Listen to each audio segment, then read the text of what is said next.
할렐루야! 귀한 성도 여러분 반갑습니다. 지난 한 주간도 하나님의 함께 하심과 하나님의 인도하심과 하나님의 도우심을 경험하며 사셨나요?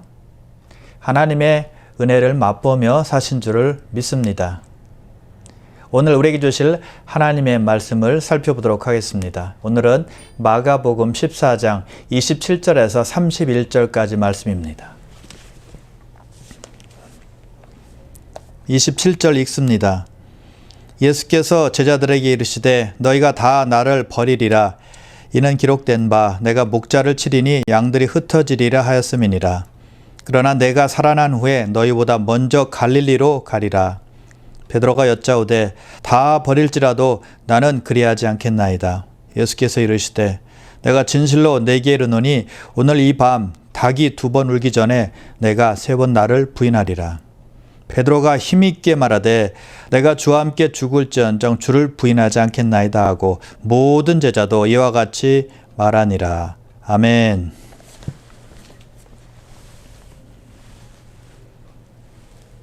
예수님의 제자였던 베드로는 누구보다도 예수님을 사랑했던 사람이었습니다. 예수님을 사랑했기 때문에 자기 가족과 직업도 뒤로한 채 예수님을 쫓을 수 있었습니다. 예수님께서 중요한 사역을 하실 때 꼭 베드로를 다 데리고 다니셨습니다. 복음서에 보면 제자들의 이름이 기록되어 있는데 제일 먼저 기록된 이름이 바로 베드로의 이름이었습니다. 베드로는 예수님의 수제자였다는 것입니다. 그런데 그런 그가 예수님을 3번이나 부인하게 되었습니다. 인생의 큰 실패였고요. 그의 신앙에 큰 흠집을 남긴 사건이었습니다. 그런데 베드로는 가룟 유다와는 다릅니다. 회개의 눈물이 있었고 주님께서 부어주시는 회복이 있었기 때문이었습니다. 오늘은 베드로가 넘어지고 회복되는 과정을 보면서 여러분 모두도 회복되는 시간 되시길 바랍니다. 본문 27절에 보면 예수님은 스가랴 선지자의 말을 인용하시면서 제자들에게 너희가 다 나를 버릴 것이다 라고 말씀하십니다. 제자들은 그 말씀을 들으면서 기분이 좀 상했을지도 모릅니다. 왜냐하면 주님께 충성하려고 모든 것을 다 버리고 쫓아온 자신들을 너무 믿음 없는 사람으로 취급했다고 생각할 수 있기 때문입니다. 주님에 대한 자신들의 충성과 신뢰를 너무 몰라준다라고 야속하게 생각했을 수도 있습니다. 그래서 그런지 31절에 보니까 베드로와 더불어서 모든 제자들이 주를 부인하지 않겠다라고 힘주어서 말하는 것을 보게 됩니다. 절대 그럴 리가 없을 것이라고 확신하고 큰 소리를 치고 있는 것입니다. 그러나 그들은 몇 시간 후에 예수님께서 붙잡히실 때 다 도망치고 맙니다. 여러분, 사람은 강한 것처럼 보이지만 강하지 않습니다. 지혜가 많은 것처럼 보이지만 지혜가 많지 않습니다. 허점이 많고 약점이 많은 것이 사람이라는 것입니다. 그래서 신앙생활에서 자만은 금물입니다. 나 정도면 문제없어.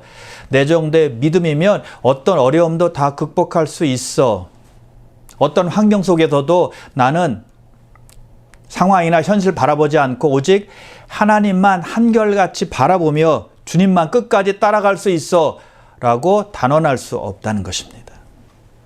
믿음을 자신할 수 있는 사람은 아무도 없다는 거예요. 지금 잘 견디고 버티는 사람도 그 이상으로 힘들어지면 믿음에 이상이 생길 수가 있다는 것입니다. 아무도 장담하지 못하는 거예요. 주님께서 씨 뿌리는 비유를 말씀하실 때 돌짝밭에 씨를 뿌리면 어떻게 된다고 말씀하고 있습니까? 금방 싹이 나오지만 해가 돋으면 곧 말라 죽게 된다라고 말씀하고 있습니다. 그 뜻을 주님께서 풀이해 주셨는데 환난이나 핍박이나 고난이 오면 곧 믿음을 버리기 쉽다는 것입니다. 그러므로 나는 안전하다, 나는 문제없다, 라는 생각은 버려야 한다는 것입니다. 항상 조심해야 되고 항상 겸손해야 한다는 것입니다. 주님께서 제자들에게 너희가 나를 다 버릴 것이다 라고 말했을 때 베드로가 뭐라고 말합니까? 다 버릴지라도 나는 그러하지 아니하겠나이다 라고 말합니다. 내가 주와 함께 죽을지언정 주를 부인하지 않겠습니다 라고 말합니다. 죽기까지 주님과 함께 했을 것이고 죽기까지 주님께 충성하겠다는 뜻입니다. 굉장히 멋있게 고백했습니다. 그때는 진실로 고백했습니다.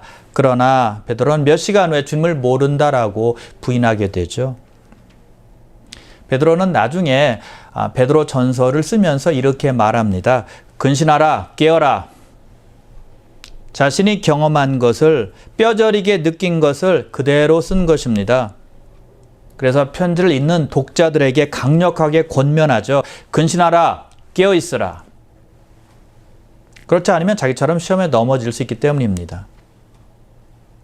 여러분, 내가 믿음이 아무리 좋은 것 같아도 나에게 어려운 상황이 닥치거나 시험에 들면 나도 별 수 없다는 것을 금방 느끼게 됩니다. 나의 믿음은 결코 보장이 안 된다는 거예요. 아주 힘든 일을 당하면 엄청난 시리와 절망에 빠질 수 있고 영적 침체가 계속될 수 있다는 것입니다. 그래서 어떤 분들은 시험에 들면 한참 동안 교회 나오지 않습니다. 믿음에서 오랫동안 떠나 있는 분들도 있다는 것이죠. 교회 안에서도 보면 누가 보더라도 예배에 잘 나오고 기도도 열심히 하고 성경도 많이 알고 순종하는 사람 같은데 시험에 잘 드는 사람이 있습니다. 아무도 자신할 수 없다는 것입니다. 그러므로 우리는 자만하지 말아야 돼요. 신앙의 자만은 금물이라는 것입니다. 선줄로 생각하는 자는 넘어질까 조심하라 라는 이 말씀을 우리는 꼭 기억하며 살아야 한다는 것입니다. 이 땅에서의 신앙의 완성은 없습니다. 믿음이 완전한 사람은 없다는 거예요. 바울의 서신서를 읽다 보면 흥미로운 사실을 발견하게 됩니다. 바울이 자신에 대해서 표현한 고백들이 나오는데요. 가장 먼저 자신을 뭐라고 표현했는가 하면 먼저 쓰여진 서신서에 보면 만삭되지 못하여 난자 같다라고 말합니다. 그리고 그 다음에 쓰여진 서신서에 보니까 사도 중에 가장 작은 자다라고 말하고 있습니다.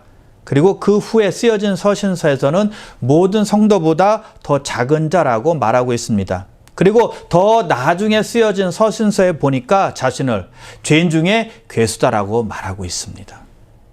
바울은 가면 갈수록 점점 더 자신을 낮췄다는 것입니다. 시간이 지나면 지날수록 더욱더 겸손해졌다는 것입니다.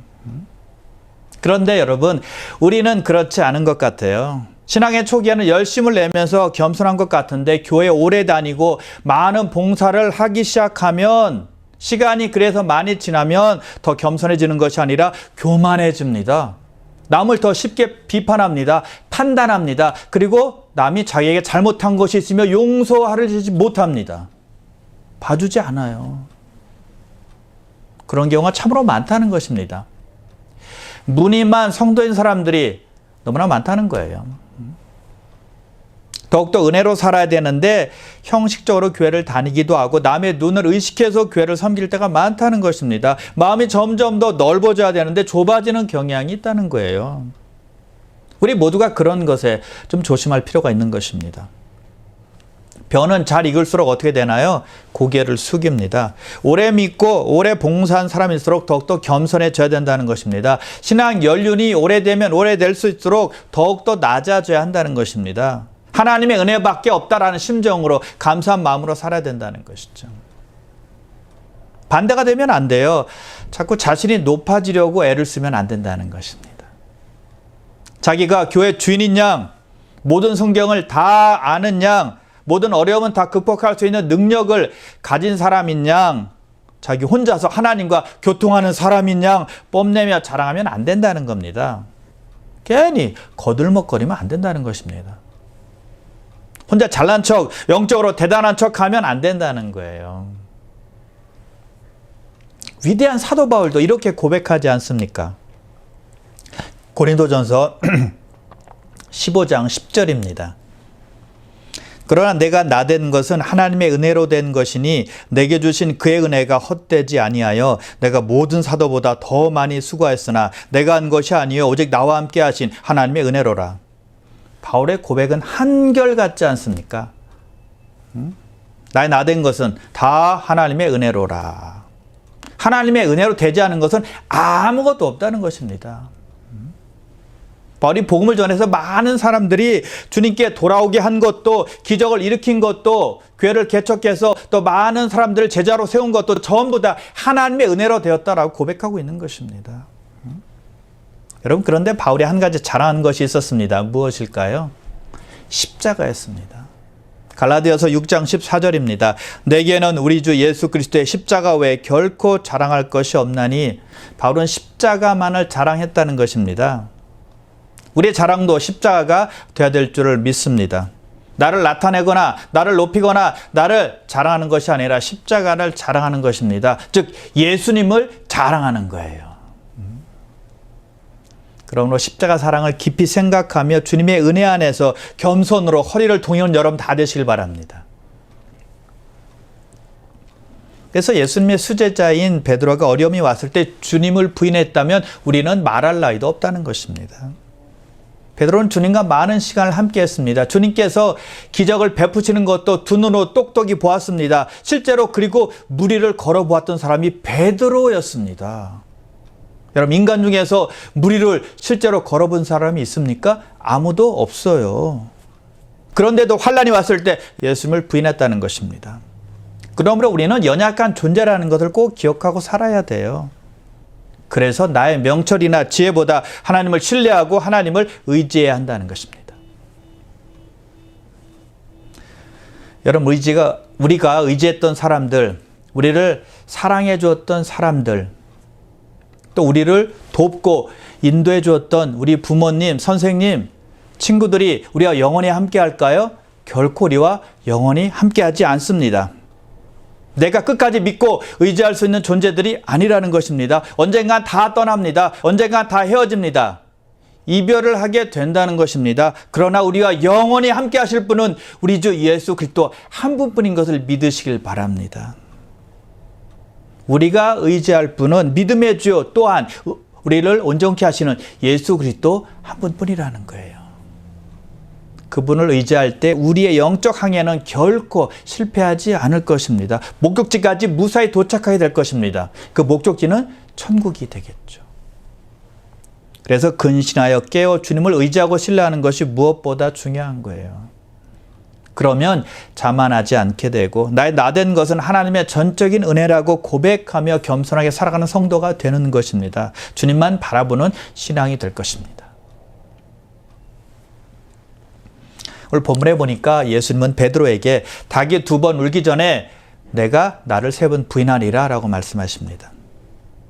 자, 왜 예수님은 베드로에게 그가 부인할 것을 미리 말씀해 주셨을까요? 잠시 후에 예수님은 겟세마네 동산에서 기도하시고 유다가 데리고 온 무리에게 붙잡히십니다. 그때 모든 제자들은 다 예수님을 버리고 도망가게 되고 주님은 대제사장의 집에 끌려가서 신문을 받게 됩니다. 그때 도망쳤던 베드로가 대제사장의 집에 와서 상황을 살피게 되죠. 상황을 살피고 있던 베드로에게 한 여종이 다가와서 묻습니다. 너도 나사렛 예수 함께 있었지? 베드로가 펄쩍 뛰며 말합니다. 나는 네가 무슨 말 하는지 전혀 모르겠다 라고 말합니다. 그리고 앞들로 걸어가요. 베드로의 첫 번째 부인입니다. 여종이 다시 베드로를 보고 사람들에게 말합니다. 이 사람이 예수와 함께 있었던 사람이다 라고 말합니다. 베드로는 다시 아니라고 말하죠. 두 번째 부인입니다. 잠시 후에 베드로와 함께 서 있었던 사람들이 베드로를 보면서 말합니다. 너도 갈릴리 사람이지?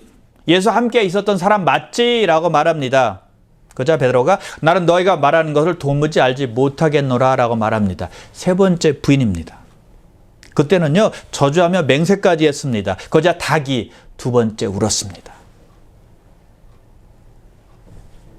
이때 베드로는 예수님께서 자기에게 하신 말씀 닭이 2번 울기 전에 내가 나를 3번 부인하리라 라는 말씀을 기억하고 울게 됩니다. 자, 예수님은 닭이 2번 울기 전에 내가 나를 3번 부인하리라 라고 베드로에게 왜 미리 말씀하셨을까요? 여러분, 이것은 주님께서 은혜를 베풀어 주신 것입니다. 베드로는 주님께서 미리 말씀하신 그 말씀을 기억했을 때 회개할 수가 있었다는 것입니다. 미리 말씀하신 말씀이 회개 근거가 되었다는 겁니다. 그래서 이것이 하나님의 은혜라는 거예요. 여러분, 하나님은 지금도 우리에게 똑같이 말씀하십니다. 미리 경고하십니다. 그러나 많은 경우에 우리는 듣고 흘려버리는 경우가 많다는 것이죠. 그런 메시지를 주신 이유는 베드로처럼 실패하지 말라는 뜻입니다.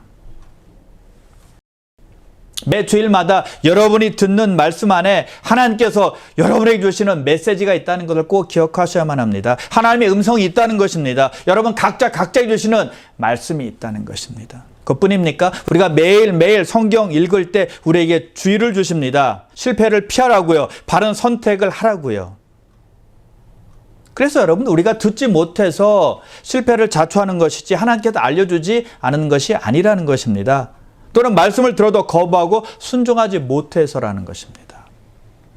그러므로 하나님은 우리가 승리할 수 있도록 우리에게 오래전부터 말씀해 주고 계시다는 것이죠. 베드로는 닭이 2번 울 때 주님의 말씀을 기억하고 울었습니다. 회개의 눈물입니다. 만일 예수님께서 미리 말씀하지 아니하셨더라면 회개하지 않고 그냥 넘어가게 되었을 겁니다.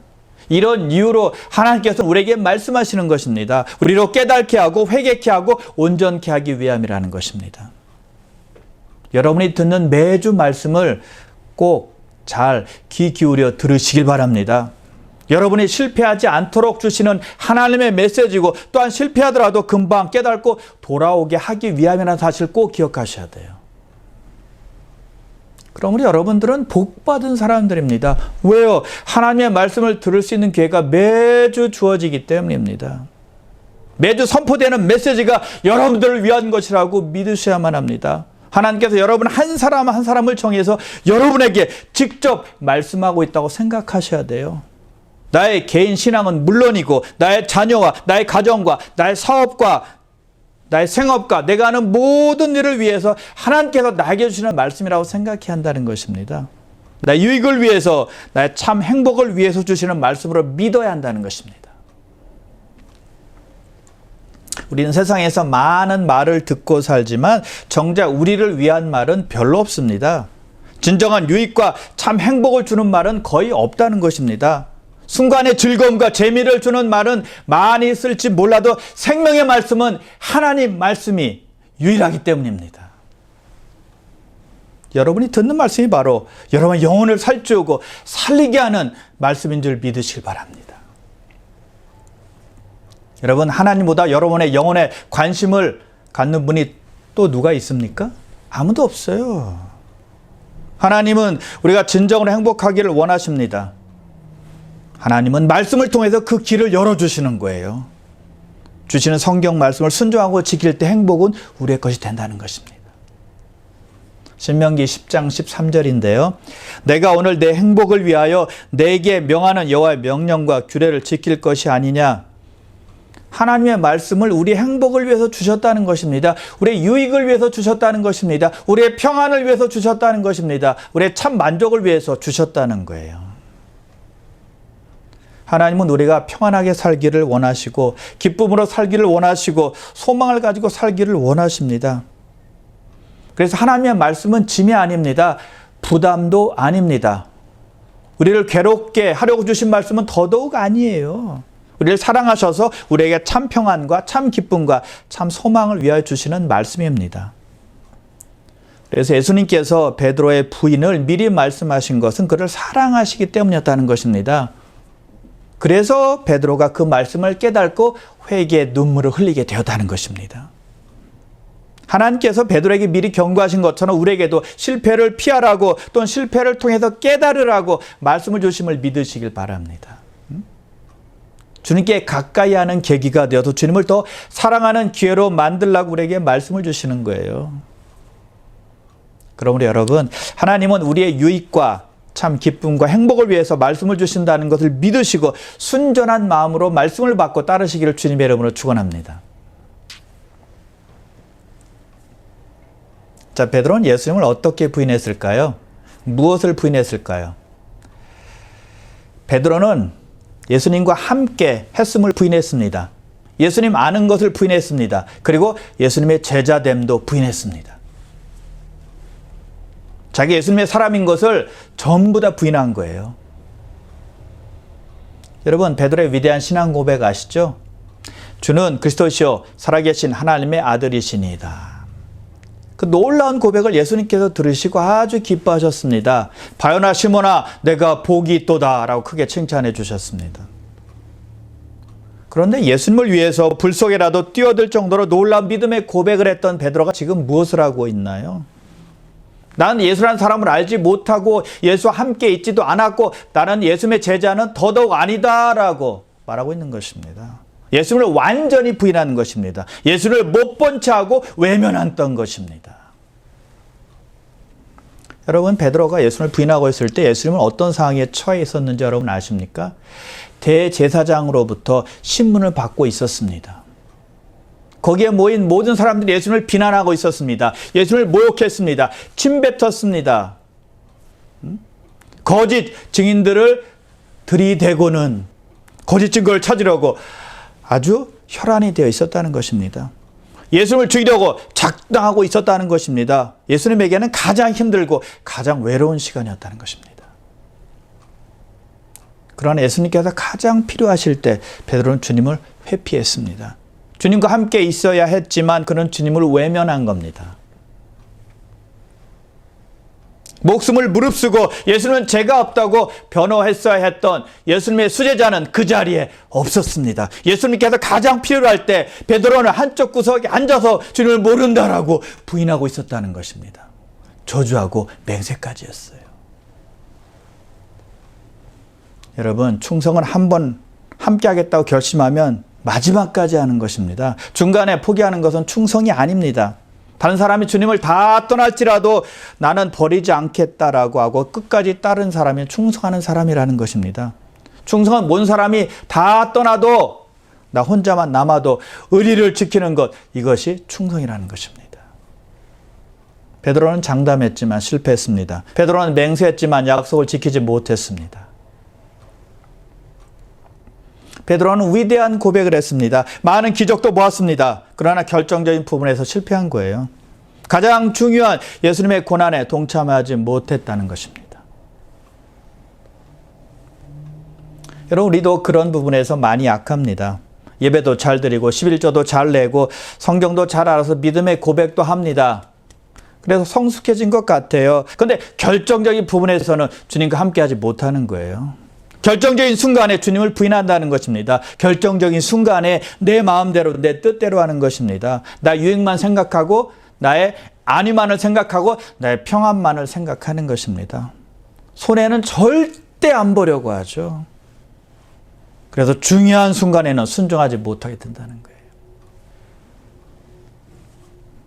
베드로의 부인은 그에게 있어서 엄청난 실패예요. 엄청난 좌절이요. 영적인 패배였습니다. 베드로의 신앙 전체를 흔들어 놓는 어마어마한 사건이었죠. 그동안 쌓아놓은 믿음이 와르르 무너지는 순간이었습니다. 그러나 여러분, 베드로에게 귀한 것은 그는 가룟 유다처럼 완전히 무너지지 않았다는 것입니다. 베드로는 세 번째 부인 후에 자신의 죄를 깨닫게 되죠. 닭의 울음소리를 듣고서는 예수님의 말씀을 기억하고는 대제사장 뜰 밖에 나가서 회개의 눈물을 흘립니다. 누가복음에 보니까 밖에 나가서 심히 통곡했다라고 말하고 있습니다. 눈물을 그냥 찔끔 흘린 것이 아니었습니다. 통곡하며 울었습니다. 가슴을 치면서 운 것입니다. 진정한 회개의 눈물이었다는 것입니다. 베드로의 부인은 심각했지만 베드로는 즉시 죄를 깨닫고 회개한 것입니다. 이것이 귀한 거예요. 여러분, 수많은 사람들이 마음속에 죄를 느끼고 있지만 회개하지 않습니다. 닭의 울음소리도 듣고 주님의 말씀을 듣지만 주님께 돌아오지 않는 것입니다. 귀는 닫고 자기가 하고 싶은 대로 그대로 살아가는 것입니다. 베드로는 믿음의 뿌리가 있는 사람이었어요. 흔들렸지만 죄를 피하지 않고 자기 죄를 직시하고 잘못을 회개한 겁니다. 믿음의 사람이었다는 것이죠. 그러나 베드로가 회개했다고 해서 모든 것이 다 회복되는 것은 아니었습니다. 주님과의 만남이 필요했어요. 그것을 아시는 주님께서 부활하신 후에 베드로를 만나러 갈릴리로 가십니다. 물론 살아나시면 제자들에게 가서 갈릴리에서 만나겠다라고 말씀하신 약속을 지키기 위해서였지만 가장 중요한 목적 중에 하나는 베드로를 만나기 위해서였습니다. 부활하신 주님께서 베드로를 만나는 아름다운 장면이 요한복음 21장에 나옵니다.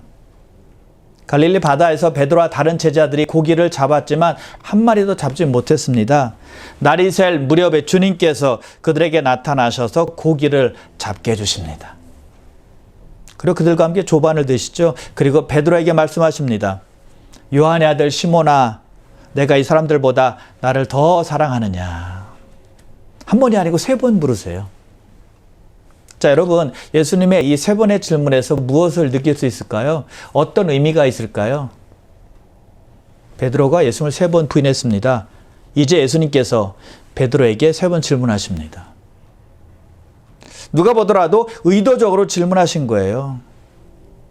예수님의 이 질문은 베드로가 주님을 모른다고 3번 부인한 것을 상기시켜 주었을 것입니다. 더 나아가서 베드로가 부인하는 과정에서 맹세하고 저주한 것을 생생하게 기억나게 해주었을 것입니다. 그래서 예수님의 이 질문은 베드로에게 당혹스럽고 고통스러운 질문이 될 수 있었습니다. 자기의 실패였잖아요. 자기의 고통이었잖아요. 자기 아픔이었잖아요. 자기의 상처를 들춰내는 것이었으니까요. 얼마나 괴롭겠습니까? 그러나 우리 주님은 과거의 실패와 상처, 아픔이 완전하게 치료되고 회복되기를 원하셨다는 것입니다. 베드로는 주님의 십자가의 자리가 고난받는 자리라 할지라도 동참하며 예수님을 쫓아야 했지만 자기를 사랑해 주었던 스승을 부인하고 무서워서 도망쳤던 사람이었습니다. 주님께서 가장 필요로 하고 가장 외로워하고 있을 때 주님을 모른다고 했던 사람이었다는 것입니다.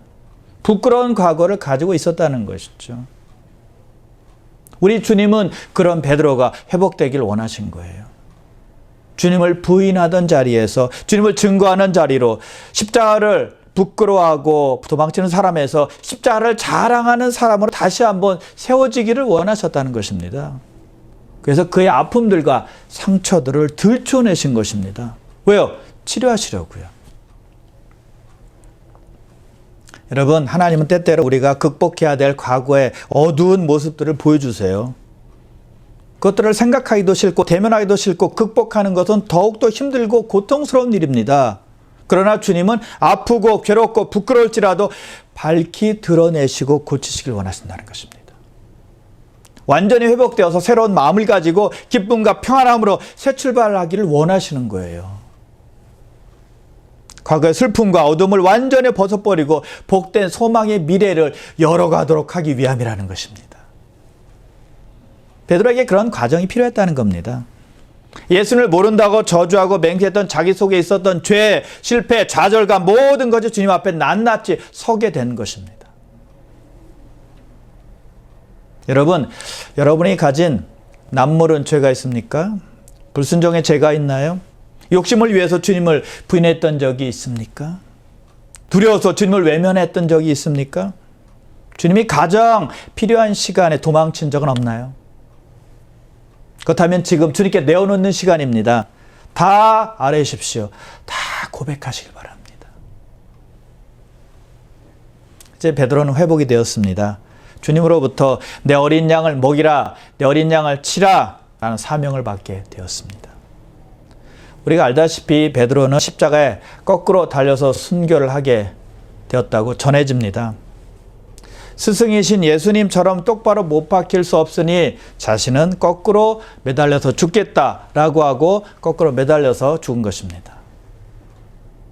그렇게 할 수 있었던 것은 단 한 가지라고 생각합니다. 주님의 은혜와 사랑 때문이었습니다. 그리고 또 한 가지는 주님께서 그의 상처를 회복시켜 주셨기 때문이라고 믿습니다. 마음의 상처와 회복이 이처럼 중요한 것이죠. 같은 내용이 있는 누가복음에 보면 예수님께서 베드로에게 사탄이 키로 밀 까부르듯 하기 때문에 너를 위해서 기도한다라고 말씀하십니다. 사탄이 베드로를 완전히 망가뜨리지 못한 것은, 즉 실패한 인생으로 만들지 못한 이유는 예수님의 기도 때문이었다는 것입니다. 비록 베드로가 흔들려서 부인했지만 실패하지 않았잖아요. 회복되었잖아요. 사명까지 받는 그런 사람이 되었습니다. 여러분 아십니까? 주님께서는 그의 백성들을 위해서 기도하신다는 것입니다. 중보 기도하세요.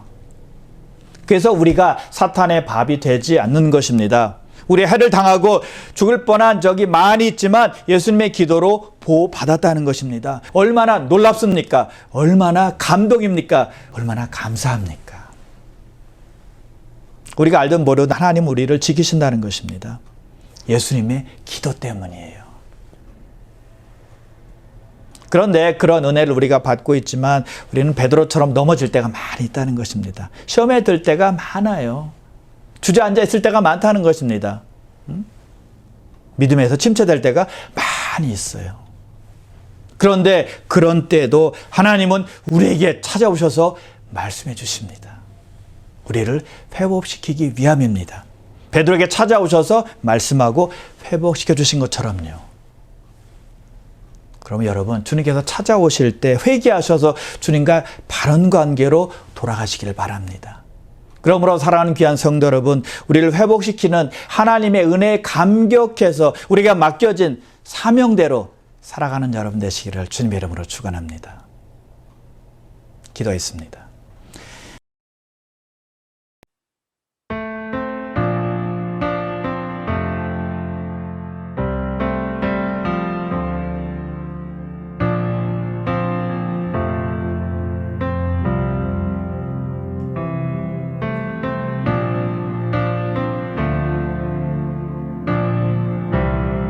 우리 하나님을 송축할지어다. 우리 왕을 송축할지어다. 송축해 내 영혼, 송축해 내 영혼, 내 영혼아. 거룩하신 이름, 이전에 없었던 노래로 나 주님을 경배해.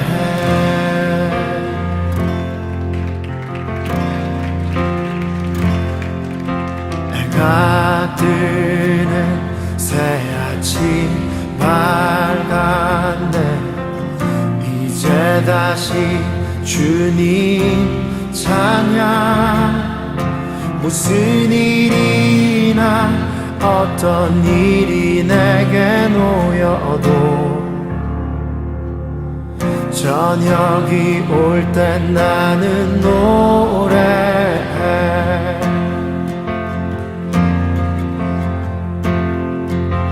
송축해 내 영혼, 내 영혼아. 거룩하신 이름, 이전에 없었던 노래로 나 주님을 경배해. 우리 하나님은 어떠한 분이십니까? 아기를 더디하시는 주, 그의 크신 사랑 넘치네. 주의 선하심 내가 노래하리. 수많은 이유로 나 노래해. 여호와를 송축할지어다 나의 영혼아. 송축해 내 영혼, 내 영혼아.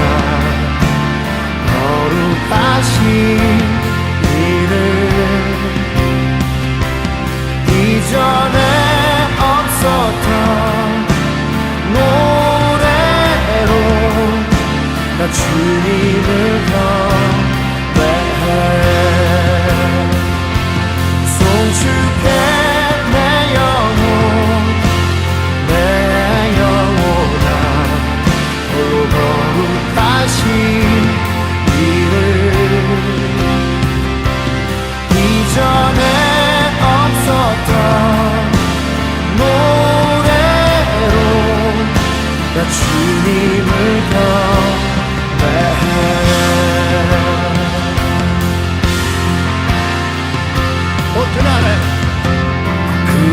그날에 나의 힘 다하고 나의 삶에 여정 마칠 때 끝없는 찬양 나 드리리라.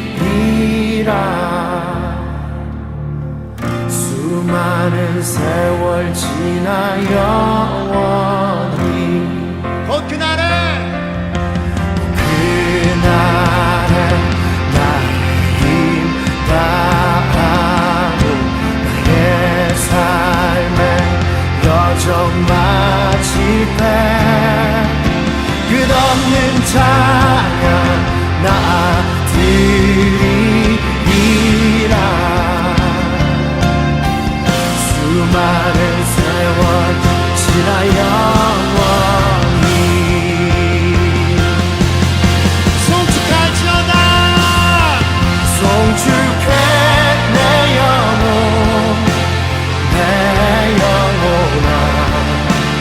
거룩하신 이름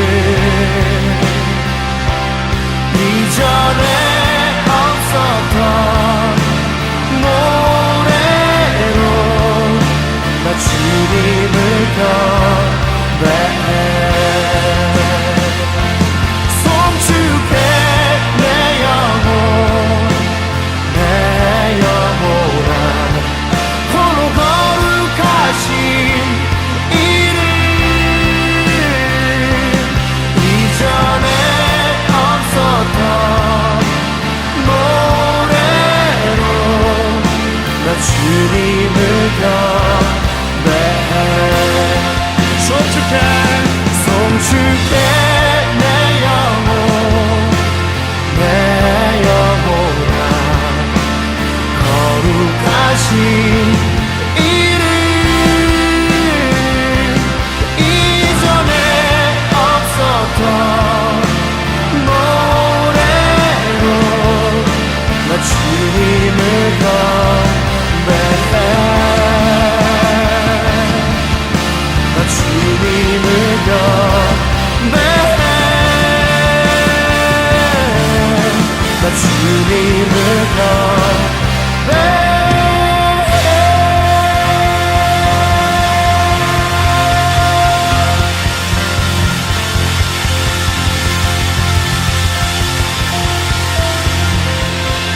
송축할지어다